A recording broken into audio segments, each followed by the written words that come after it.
Hi, and welcome to Axelbank Reports History and Today, conversations with America's top nonfiction authors and why their books matter right now. I'm Evan Axelbank, and today we're going to speak with H.W. Brands, the author of dozens of books, including 7 that I've read, like The First American on Ben Franklin and Traitor to His Class on FDR. He holds a chair of history at UT Austin.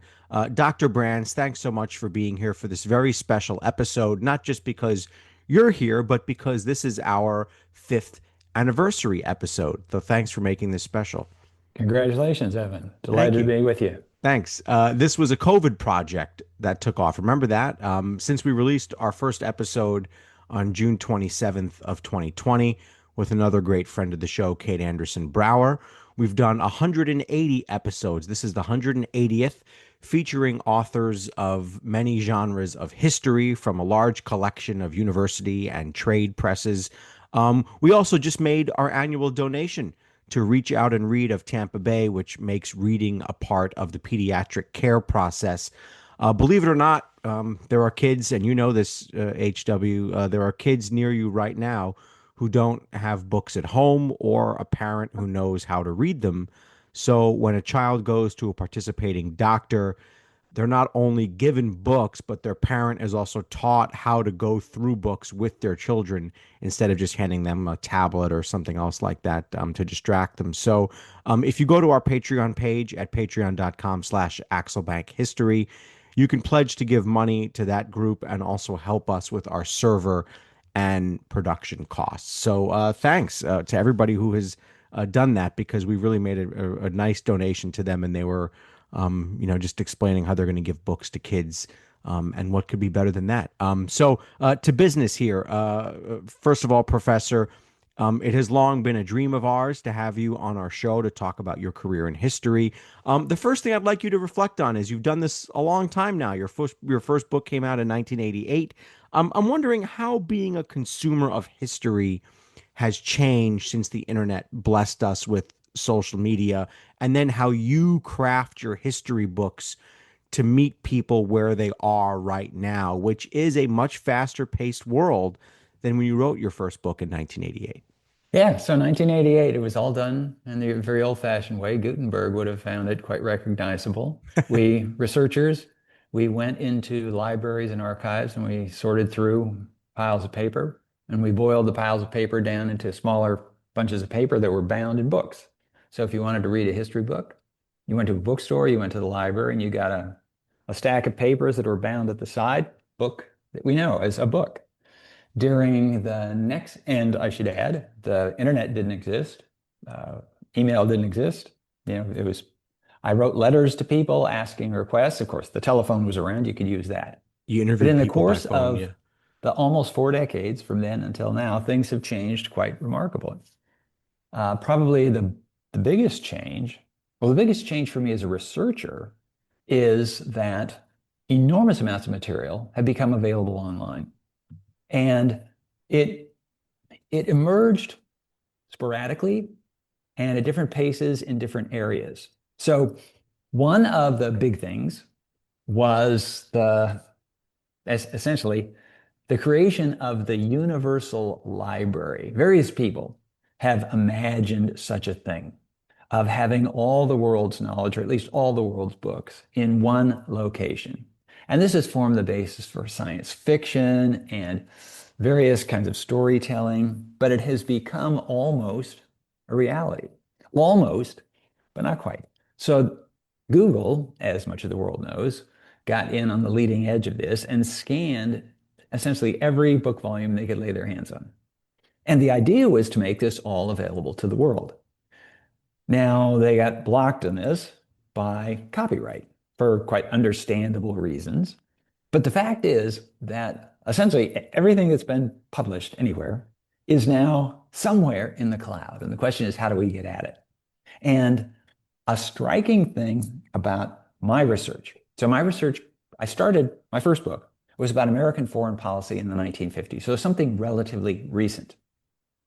But over the years, I've written going back to the 18th century, so the 1700s.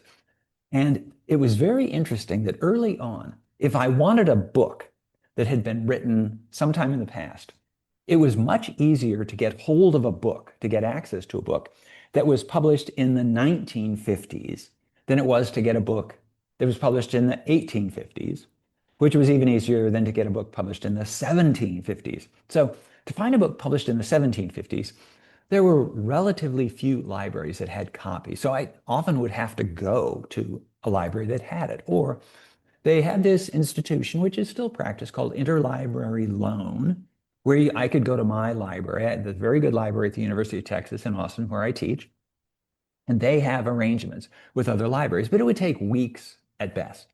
And you had to be very careful because this was the only copy of it. Now, between the 1980s when I started and now, that the relative difficulty of getting more recent works compared to older works has been turned on its head. Now, I am delighted when I discover that a book I want to get access to was published in 1750 or 1850 rather than 1950, because those earlier books are out of copyright and therefore they will be available online. I don't even have to move from my desk. I just, flit across the keyboard and there they are.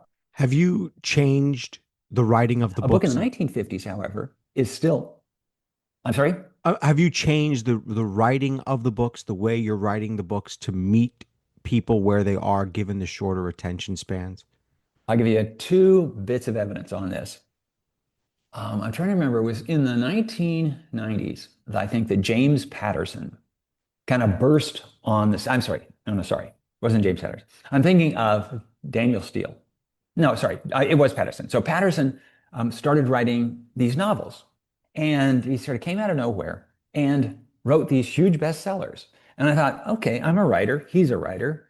He's selling a zillion times more copies of books than I am. What's he doing differently than I am? Now, I don't write fiction. I don't write thrillers and that sort of thing, but still, there's something to be learned. I think there's something to be learned by every writer from every other writer. So I got a couple of copies of James Patterson's books and I read them. And the first thing that struck me was the short chapters. So these chapters are very short. And as a result, for the reader, they tend to fly by. And I thought, well, this is really something, because I imagine a reader reading before bedtime and starting to think, okay, should I read another chapter or not?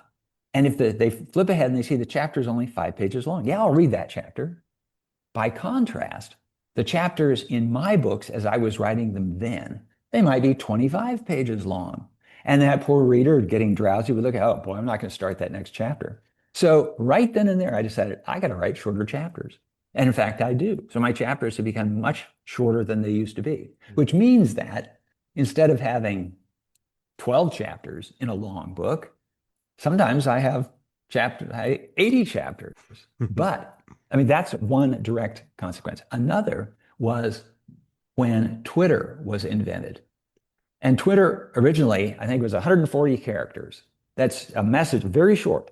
Yeah. And Now I they're have generous. They give us 280 now. yeah. So they doubled it. So I have some writer friends and we get together every week and we talk about these sorts of things. And I sort of mused on, well, if readers are consuming what they're reading in these very short bites, perhaps it behooves us as writers to adjust to that.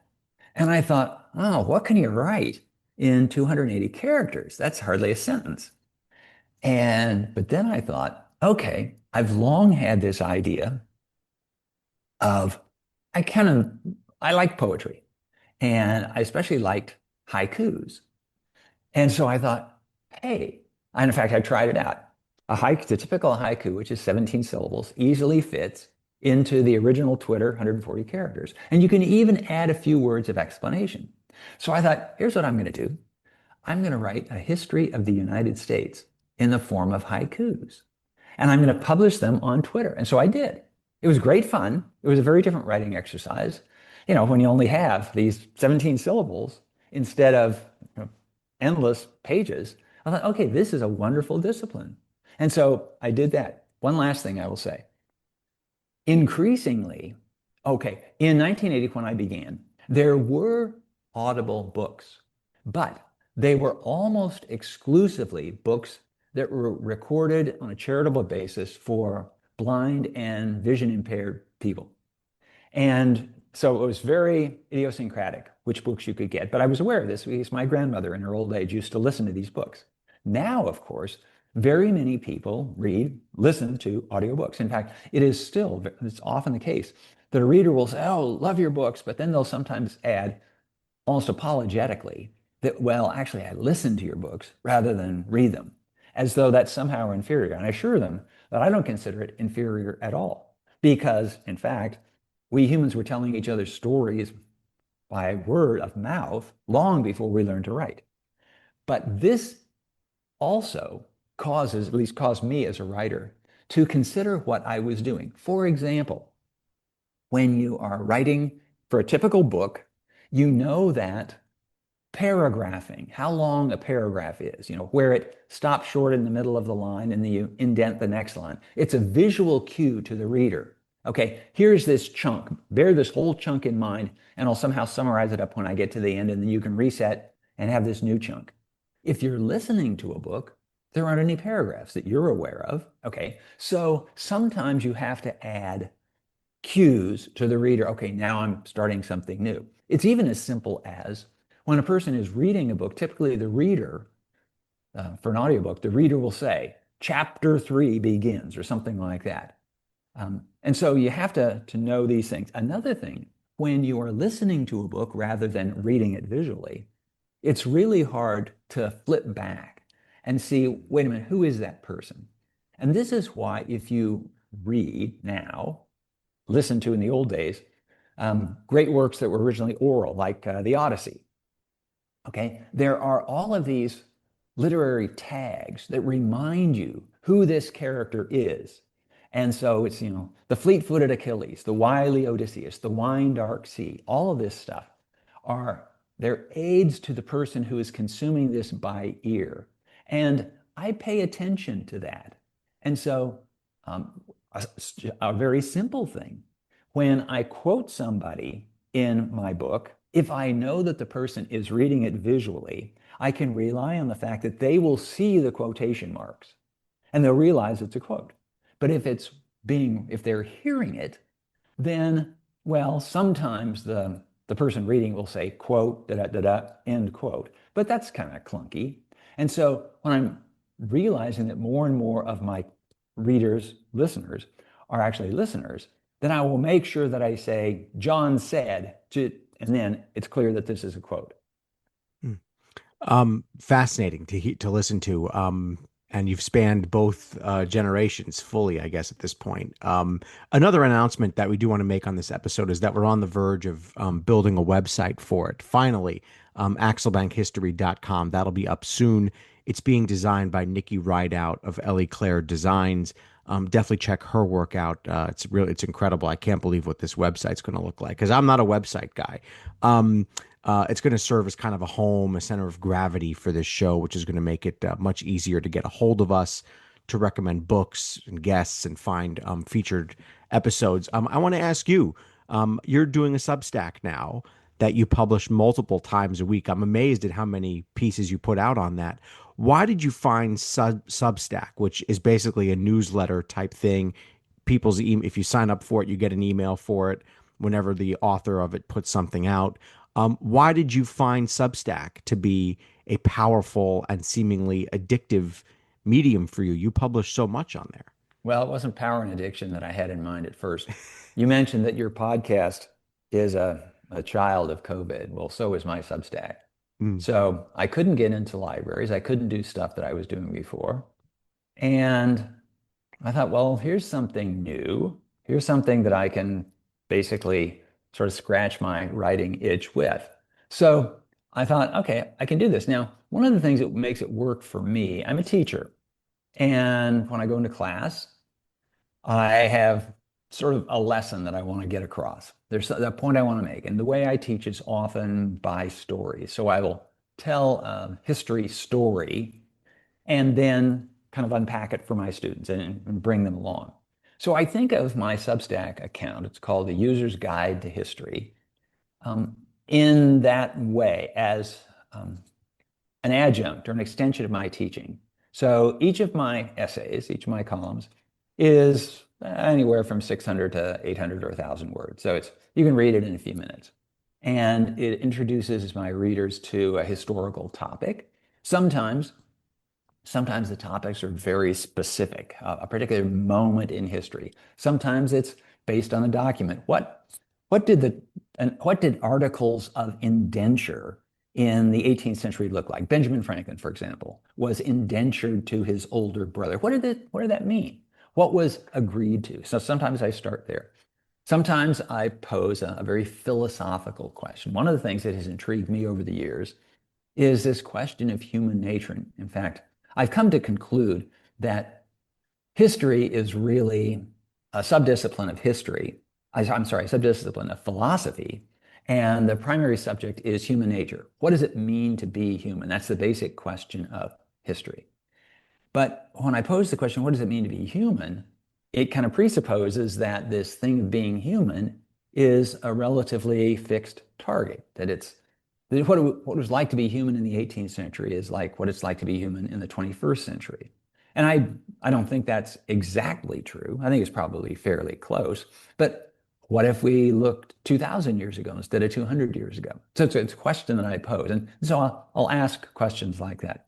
I've found it enjoyable to do. The number of people who are reading and paying attention, it continues to grow. So I guess there's an audience out there. What is it So about today that makes understanding history and bringing history to people in a way they can grasp it so important? we are beginning celebrations and recognitions of a quarter millennium of America's existence as an independent country. And this country was begun as an experiment in self-government. For a long time, Americans have sort of taken for granted the success of this experiment. After all, it's been going on for over 200 years. It must be kind of inevitable. They're doing the right thing. And furthermore, there's a temptation to think that, well, with this kind of momentum, with this kind of buildup of institutions, it will go on forever. Um, but I don't think that's true. And one of the observations that I make, I mean, I don't beat my readers over the head with this, but it's important to me to remind us Americans as citizens of a republic that it's our responsibility to keep this experiment going, that every time we go to the polls, something bad could happen because in the following sense, that it's often said that among politicians, what have you done for me lately? But the question really could put the other way around. The politicians could say to the voters, what have you done for us lately? Any republic, to speak of our generic system of government, any republic is only as good as its most recent election. And with every election, people could decide, you know what? We're not going to count the votes right. We're not going to abide by the results of the election. And so it's really important, I think, for people to be aware that we got to where we are in 2024, 2025, not by accident. It required the decisions, the actions of millions of people over time.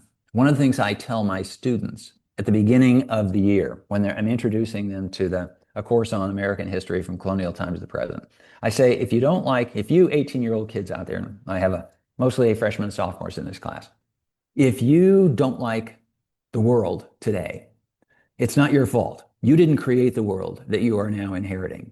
But then at the end of the year, after we've gone through 250, 300 years of American history, I say you are about to go out into the world and to take your place in this long line of American citizens. I say to them, believe it or not, one day you will be as old as I am. Statistically speaking, most of you will still be alive 50 years from now. And if you don't like America, then it's your fault because we have the great privilege in the United States of participation in and responsibility for the way our country turns out. If we lived in a dictatorship, if we lived in a monarchy, if we lived in the kinds of system of governments that most humans have lived in throughout most of history, this wouldn't apply. Because if you were a peon in the Roman Empire, you didn't have any control over the government or anything like that. You just did what you were compelled to do. We get to decide what we're going to do. So it's really important to know how we got to where we are today. And I would say maybe today, more than any other time in my life, this is a crucial thing to bear in mind. One thing that you're doing on your Substack, A User's Guide to History, is describing leadership lessons from each president. You're going one by one right now. How important is it and why to go through even the lesser known presidents? Millard Fillmore is still back there somewhere, and you just wrote a piece about him. Why is it important to go through the lesser known ones and see what they did well and what they didn't do well? You just went through Millard Fillmore and Franklin Pierce. Yeah. So it's important to remember that not every president was George Washington or Abraham Lincoln. In fact, most of them weren't. Right. Nonetheless, there are things to be learned from it. And one of the reasons that presidencies are not successful is that presidents did things wrong. Well, we can learn from other people's mistakes to avoid having to learn from our own mistakes. I mean, one of the great things about history is it exposes us to a much larger range of human activities, human accomplishments, human failures than our own. Bright people learn from their own mistakes. Brighter people learn from other people's mistakes. And so even a James Buchanan who failed to, we're going to get to Buchanan in a moment, in a few days, Hmm. failed to keep the Union from falling apart. Okay, what can we learn from that? He was a talented guy. He was thoughtful. He was One of the sincere. most qualified presidents to ever serve. He served in, He had he the held best almost resume every of anybody office. to Yeah. walk in the doors of the White House. No question about it. And the position that he took was certainly defensible, but it didn't work. And so, just as in our own lives, we learn from our mistakes as well as from our successes. I think the same thing is true. And it's just, there's a little quirk in me if, okay, you know, even I sometimes have to wait, when was Fillmore president? And was he before or after Franklin Right. Pierce? And Right. Chester Arthur, I always get Chester Arthur and John Tyler mixed up because they were these non-entities who acceded to the presidency upon the sudden death of their predecessors. So yeah, it's um, it's one of those cases where these are lessons taken from real life. I And don't of want. course, I should add, most of us are not going to be president, but many of the things, many of the lessons that are taught by presidents apply in all sorts of things. I don't want you So to. Yeah, go I don't ahead. want you to weigh in on this particular point. But one thing that our current president, well, you can if you want, but I'm not requiring. One thing our current president has cited in his stated desire to avoid war in Iran is that the civil war, in his view, could have been avoided had people just negotiated. Why did those 600,000 people have to die? Without weighing in on that particular point, having studied so many wars and so many presidents and how they've gotten involved in them, have you found presidents to be studious negotiators overall, or have you found them to act rashly? I would hesitate to generalize too much. There are some presidents who are more impulsive than others. But sometimes the presidents who seem the most impulsive are actually not. Theodore Roosevelt. Theodore Roosevelt was this very interesting character and unusual among presidents, unusual but not unique among presidents, in that he was a more interesting person when he wasn't president than when he was president. In fact, he had a very colorful life, and I speak as a biographer among historians, as you know, among other things. And Theodore Roosevelt would have deserved and would have received biographies even if he had never been president, because he did all sorts of interesting things. By contrast, for example, I also wrote about Ronald Reagan. Ronald Reagan was not interesting historically, except for the fact that he was president. Hmm. And so this is important to know. But in terms of presidents being good decision makers, I'm going to expand your question slightly to look at the system or the process of decision making that presidents called in. For example, one of the famous versions of this is John Kennedy's response to the discovery of Soviet missiles in Cuba. And he gathered the so-called wise men, his top advisors, and they really thought through, okay, if we do this, what will they do? If we do this, what would they do? One of the things that the most astute decision makers do is employ what I call the superpower of the historian. And the superpower of the historian is the ability to see the world through other people's eyes, because that is what historians do. That is what we, as students of history, do. If I want to know what it was like to be George Washington, well, I go back and read George Washington's diaries and letters. And you get used to the idea of putting yourself in the shoes, see the world from the perspective of this other person. Well, this is absolutely crucial when you're making decisions because if I do this, what will my foreign counterpart do? And you have to set aside the strong temptation in every human to think, well, I'm right and he's wrong. Well, he over there thinks he's just as right as you do. And so you better try to see how it looks to him. And one of the constants in matters of foreign policy, if I take an action that increases my ability to defend myself, how will that look to my potential enemy? Will that potential enemy see, oh yeah, he's just preparing his defenses? Yes. But if you are less vulnerable to attack, that is equivalent to taking an offensive action. And that's especially true in the nuclear age. So when Ronald Reagan proposed the idea of strategic defense, of missile defenses that could blunt the Soviet Union's ability to attack the United States, Reagan, who was not a student of history, thought, well, this is, of course, good for the United States, and the Soviets will see that it's not offensive at all. It's not threatening. But wait a minute. If the Soviet Union had been doing the same thing, then American strategists would realize we no longer threaten them.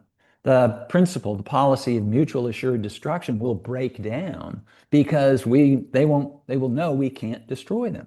And so this ability, how is this going to be taken by somebody else? It really does vary from president to president and even within presidencies from decision to decision. I said that Kennedy did well in the Cuban Missile Crisis. He did terribly in the Bay of Pigs just a few months before because he assumed that the Cuban people were just itching to rise up against Castro. And as soon as they had a force to gather behind, they would. But they didn't. He utterly screwed that one up. Where have you found presidents hone their decision-making abilities? Does it have to be during a political career? I mean, where do they get this ability to balance what all these advisors who have their own motivations are saying to them? We were talking just a moment ago about James Buchanan and his um, the background and the training to be president. It missed one thing that was absolutely crucial, and this is really important for the best presidents. He never was the chief executive of anything. He always had been appointed by somebody, and there was somebody above him who was making the decisions. So he had been ambassador, he'd been secretary of state, but he wasn't a governor. And being governor, especially of a big state, is probably the single best training to be president of the United States because as governor, you are the chief executive of your state. And the the willingness to make decisions is crucial. And like other things in human repertoires, it gets better, at least it can get better with practice.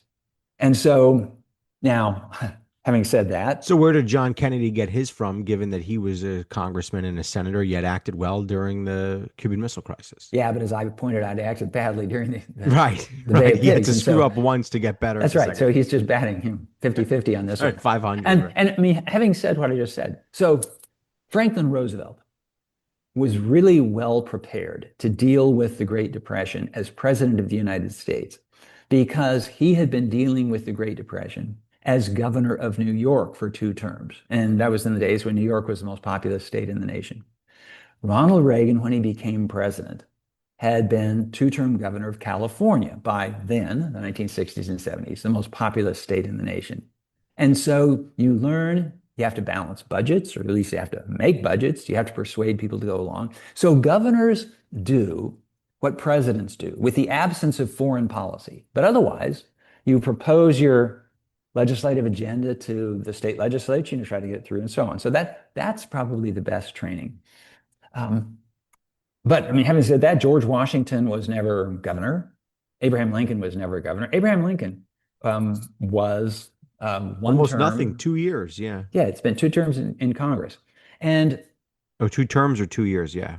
Just 2 years, yeah. 2 years, yeah. 1 term, yeah. And so who knows? Yeah. Who knows where that comes from? You're currently working, at least according to published reports, you're currently working on George Washington for, I guess, book number 31.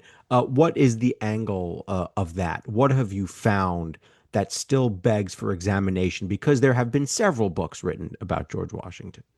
Well, my first response to that is if you're dealing with an important subject and The creation of the American Republic is an important subject. Um, it is a story worth retelling. And so I don't have to uncover new letters in somebody's attic that show George Washington writing to Sally Fairfax or something like that. Now, I'd be happy to see that, um, but for the most part, it's when you when anybody considers history, there are two ends of this conversation. There's the past and there's the present.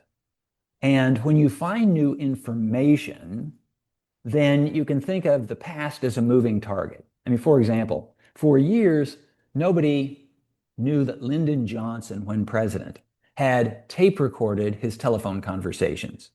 And so when it finally was announced to the world a quarter century after Johnson died, that at the LBJ Library in Austin, there were these tape recordings of telephone conversations. All of a sudden, there's this whole new batch of information. So Johnson, the historical subject, was a moving target, and we can figure out that. But the other thing is the platform from which we look, the present, is moving. And so when Henry Cabot Lodge wrote a biography of George Washington in the 1890s, 1880s or 1890s, he was looking from a very different vantage point than somebody today. And the same if somebody's writing about George Washington when Douglas Freeman wrote about George Washington in the 1950s. Okay. And our platform for viewing it changes with our time. But the question that I want to answer, and I'm not going to say that this wasn't exactly prompted by our current political context, but it certainly did come up. You asked, so what have I discovered about George Washington? And I'm not going to say this is new exactly, but it's newly worth paying attention to. And that is the role of character in the success of somebody in politics. So George Washington believed that an individual's character was exceedingly important. And he cherished his reputation for being an upstanding character. He sometimes shied from doing things that were very difficult, taking on difficult assignments, because he thought it was almost guaranteed to fail, and that would leave a black mark on his reputation for character. But George Washington, that's one of the reasons for his success in his time. He was successful at two things primarily. One, at being commanding general of the Continental Army during the American Revolution, and two, at being the first president of the United States. And it was really the first success that is the most important because it made possible the second success. If George Washington had not been a successful military commander, he never would have been president of the United States. It wouldn't have occurred to him to seek the office, and the office certainly wouldn't have sought him. And does the book have a title yet? American Patriarch. Hmm. So, and it's going to be published just about a year from now. In fact, the Tuesday before Father's Day of next June. Congratulations on number 31. Well, I'm wondering, do you ever do immersive history a la Robert Caro? He spent months living in Texas. He sat in the grain fields that Lyndon Johnson's family failed in. He's reportedly going to Vietnam to see what it would have been like to get hit by bullets and bombs in the Vietnamese jungles. Is that something that you find useful and important, or do you stick with the documents and the record? Well, I will say that sometimes a sense for the place is useful, but useful as an adjunct to the written record. And I'll give you a particular example. I was writing about Andrew Jackson, and Andrew Jackson became famous for being victor at the Battle of New Orleans in 1815. And so I visited the battlefield site, and you can stand there where the cotton bales on the American side shielded them from the British fire. And Jackson's motley army was behind the cotton bales, and they waited as the British marched across the field. And I looked out on the field, and I looked to the right, and you could see the trees along the bank of the Mississippi River. You could look to the left, and you could see a swamp over to the left. And so you could see where the British had to march sort of straight forward to come toward Jackson's lines. And I was given a tour by the chief ranger at the park there. And I had read eyewitness accounts, and there was something that wasn't adding up. The distance from the river on the right to the trees on the left wasn't great enough. And because it didn't match when I'd read the accounts that it was, I don't know, it was 1,500 yards or something like that. And it sure looked a lot narrower now than it did then. And I raised this with the ranger. And he said, well, yeah, actually, in the last 2 centuries, the river's moved a quarter mile. And so I I realized the value of sort of what things looked like and where they were. But I'd rather, if I had to choose, I'd rather have an eyewitness account written on the day of the thing that I'm describing. And other things can be misleading. You can walk through Boston today, and you can see where Faneuil Hall is, and you can see this other stuff, except you don't get any sense for what else was there because there There's weren't skyscrapers skyscrapers all behind you. around. Yeah. Yeah. So it What works in for Robert Caro. Yeah, it does. What in general is your writing process? Do you outline first and then write? Do you write an entire outline, parts of an outline? Do you research as you go, or do you research and then write and then research and then write? So my outlining consists of writing a table of contents of the book in my head before it starts going down on the page. So I want to know where my story begins, roughly what it includes, and where it ends. So every work of history has a beginning, middle, and end, and it covers some particular subject. If I'm writing a biography, well, that's kind of imposed on me by when was my subject born, what were the years of his life, when did my subject die. But of course, my subject is born into some particular era and society. So my book on Washington is going to begin with the emergence of the Virginia gentry, the class into which Washington was born. Where did it come from, and how did it form, and what were its expectations? Because Washington is very strongly influenced by these social and cultural expectations. So there's that. And so in the case of the Washington book, I would sketch out, okay, I know he's going to spend some time in Ohio before, as a young man, he's a surveyor. Then he's there at the beginning of what's going to be the French and Indian War. And then I've got to get him to be commander of the Continental Army. And then he's going to be at the Constitutional Convention. And then he's going to be president of the United States. Now, I benefit in all of this from the fact that I'm a teacher of history as well as a writer of history. And I make a point of teaching a survey class of American history that covers American history from the beginning until the present every year.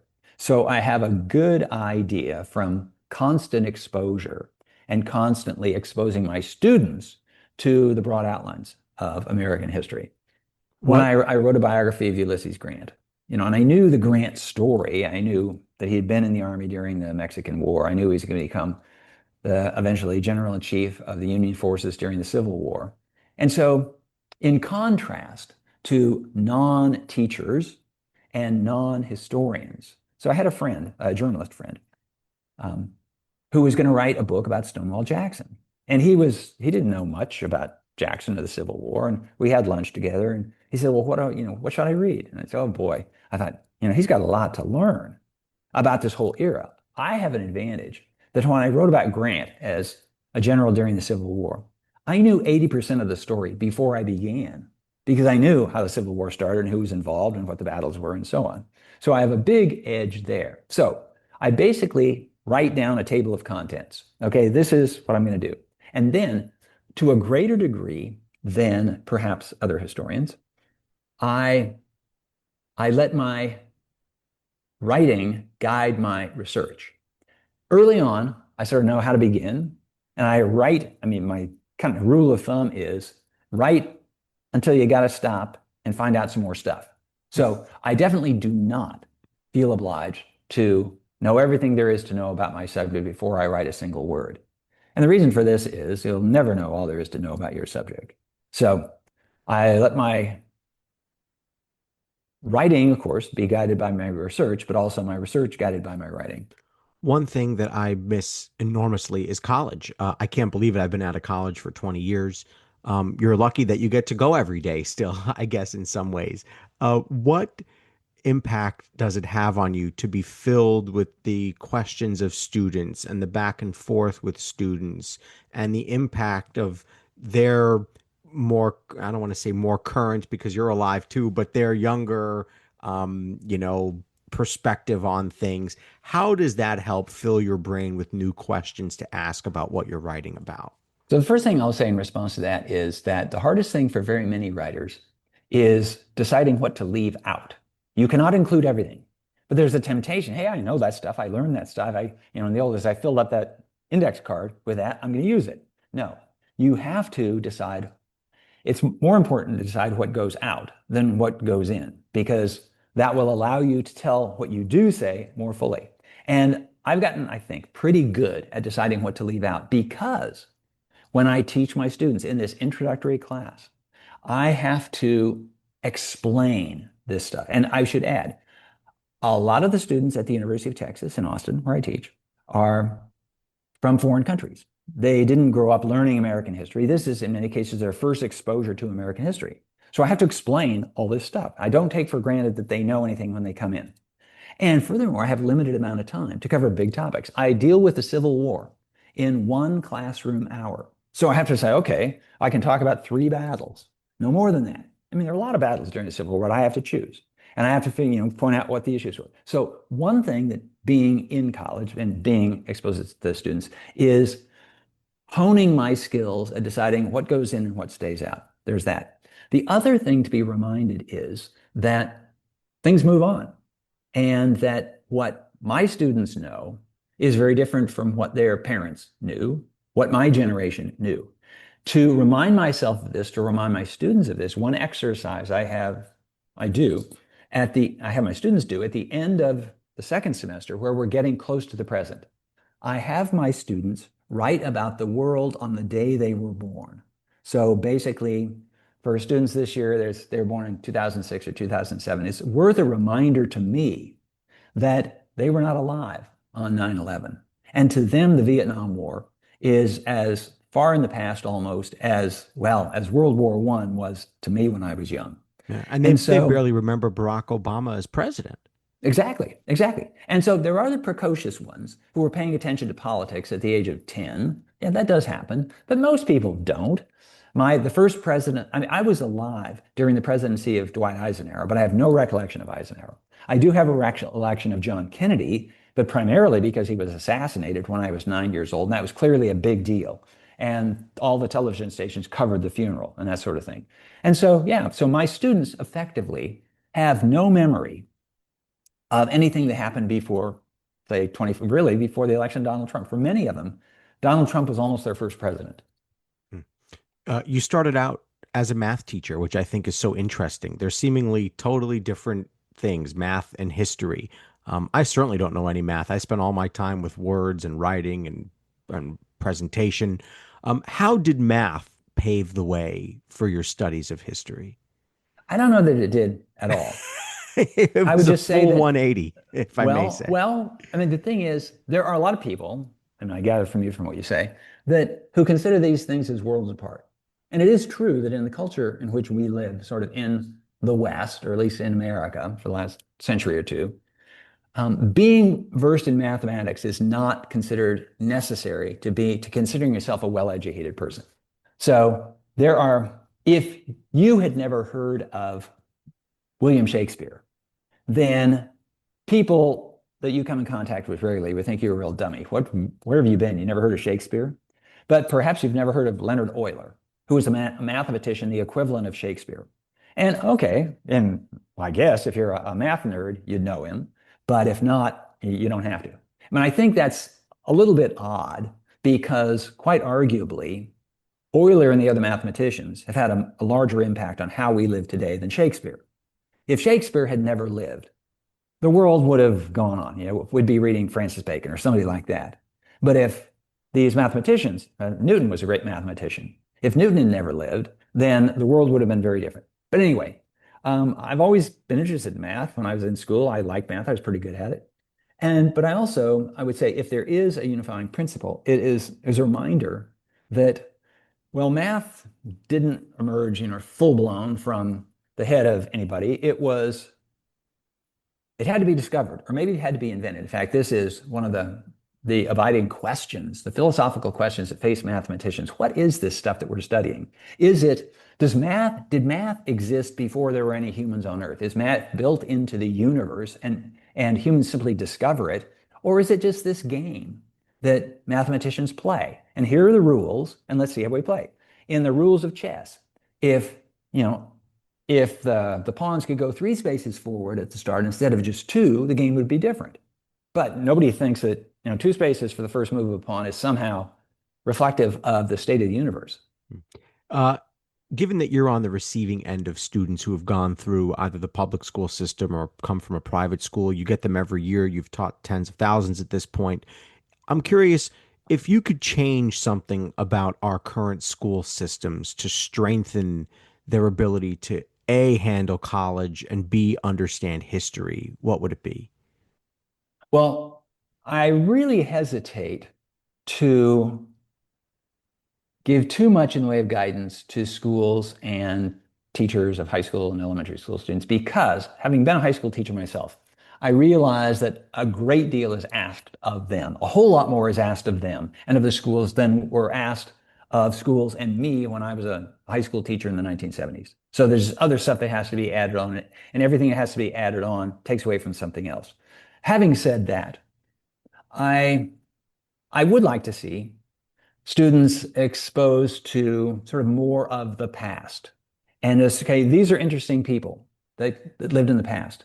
If there's anything that every generation could benefit from, and young people sort of need this because it counteracts a natural trend in young people. Every new generation thinks, in effect, that it's the first generation to have walked the face of the earth, and that all the stuff that happened before didn't really apply.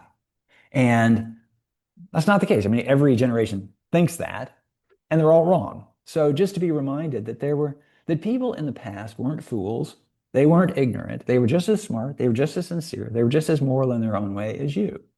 And they were trying.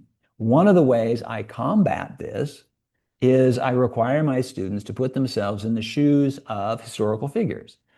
Because my students are 18 to 20 years old, I often choose historical figures at the time when those historical figures were 18 or 20 years old.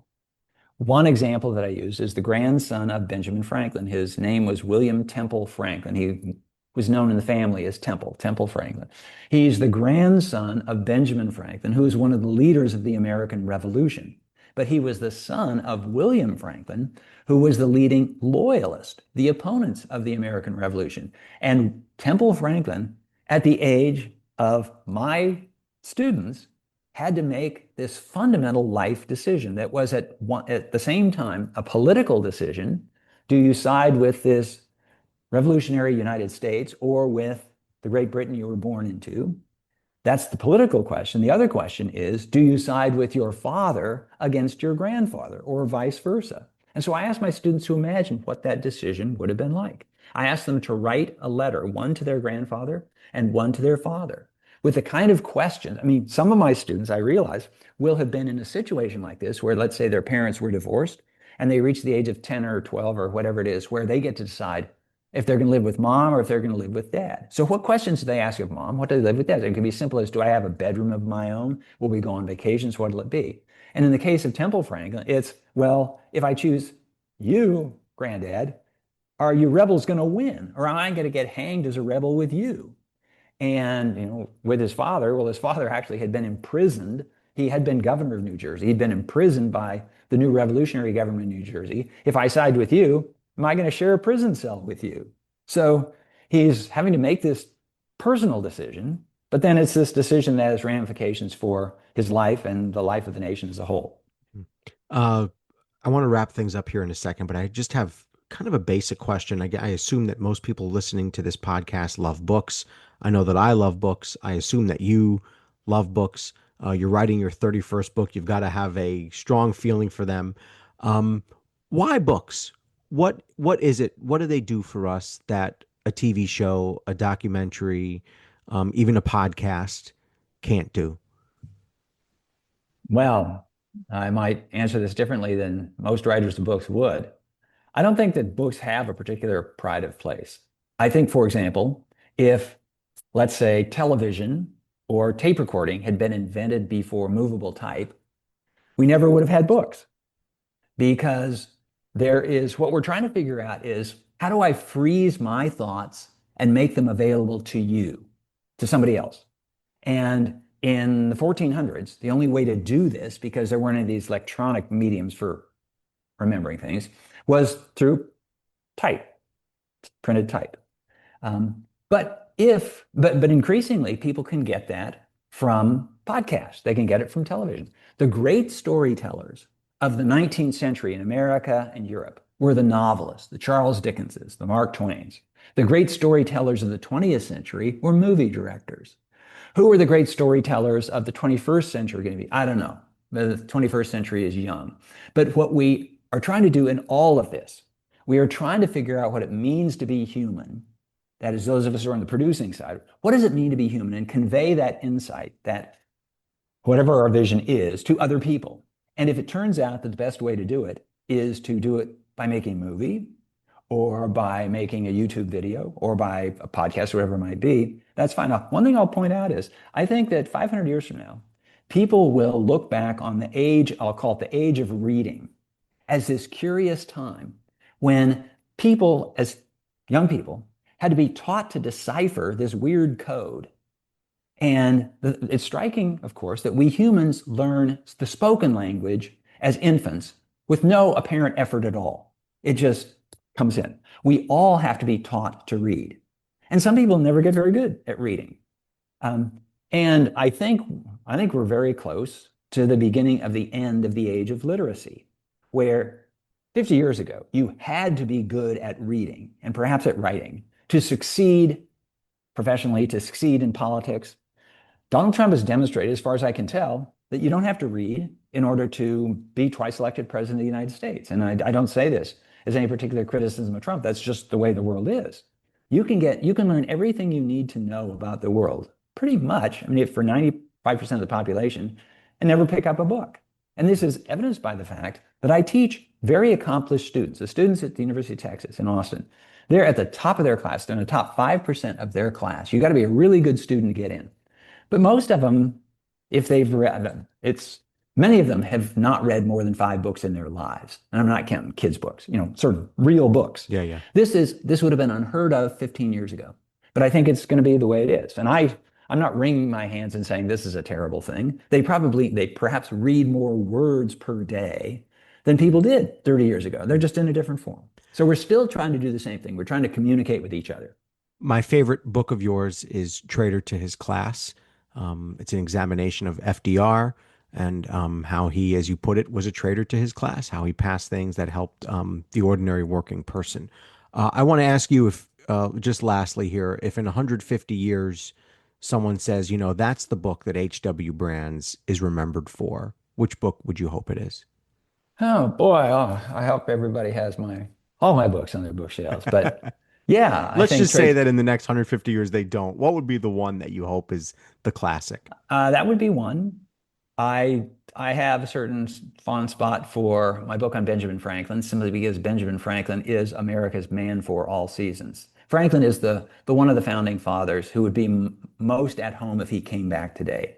He would land on his feet in Silicon Valley. He would have invented the internet because he invented the American Philosophical Society, which was the internet in the days of snail mail. So, and he's a most engaging individual. So he's the easiest one for people to like of that founding generation. But I've written other books. I wrote a little book on Aaron Burr and his relationship with his daughter. It's called The Heartbreak of Aaron Burr. It really shows a different side of Aaron Burr. So it's like, like with your kids, where you don't love one more than the other, but you recognize that your kids are different and they have different things to offer the world. So that's my dodge. H.W. Brands, the author of The First American and Traitor to His Class. Coincidentally, the 2 books that we just talked about. Thank you so much for joining us for this 5th anniversary celebration. Congratulations, Evan. Thank you. Check out that book and also his Substack, which is called A User's Guide to History. Our new website, axelbankhistory.com, was designed by Ellie Claire Designs. I want to invite listeners to our Patreon page to ask for your support in keeping the show going. Go to patreon.com/axelbankhistory. We will donate part of your contributions to a charity for children's literacy. And thank you for listening to Axelbank Reports History and Today, conversations with America's top nonfiction authors and why their books matter right now. Check us out on Facebook, Twitter, and Instagram at Axelbank History. We update those with clips from the show, guest announcements, and book recommendations. See you next time. Thanks.